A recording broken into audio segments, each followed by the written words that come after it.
Welcome to my YouTube channel. Today, we're exploring Structures or Why Things Don't Fall Down by J.E. Gordon, a book that makes the science behind why things stand up or fall down surprisingly fun and easy to understand. Whether you're curious about bridges, buildings, or even bones, this book breaks it all down. Gordon starts by showing us that structures are everywhere, from the tallest skyscrapers to the smallest plants. He explains basic concepts like tension, compression, bending, and shear, forces that every structure must handle. Imagine a bridge. Its cables are in tension, the pillars are in compression, and everything has to balance for the bridge to stay up. Even our bones work this way. They're strong in some directions, weaker in others. The book dives into the history of engineering, showing how ancient builders learned from both success and failure. We hear about famous disasters like bridges collapsing or ships breaking apart, and how these failures taught engineers to build safer structures. Gordon introduces ideas like stress and strain.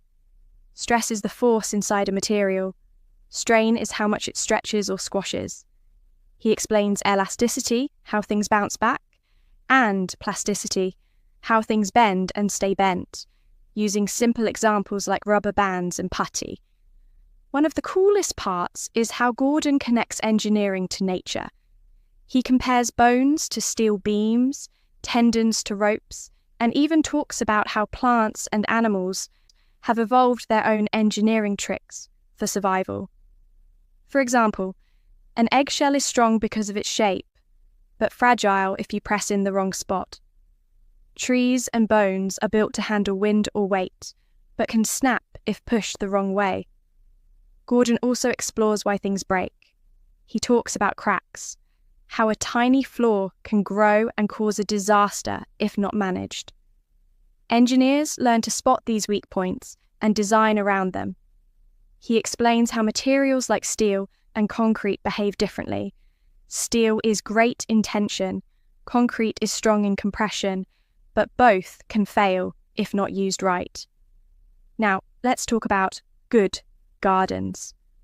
Not just the literal ones, but the idea of tending and caring for structures like a gardener cares for plants. Gordon suggests that engineers are like gardeners. They watch for signs of trouble, nurture their creations, and learn from nature's designs. A good gardener doesn't just plant and walk away. They check for weak spots, support growing branches, and adapt to changing weather.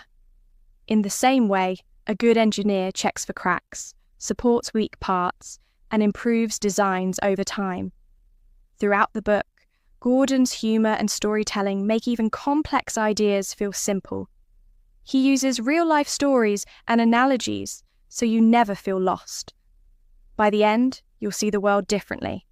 Every bridge, building, and even your own body becomes a marvel of design, balancing invisible forces to stay strong.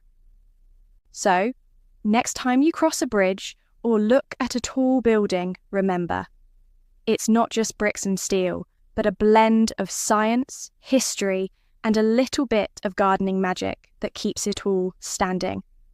Thanks for listening. If you enjoy this, don't forget to like and subscribe for more book breakdowns and science stories.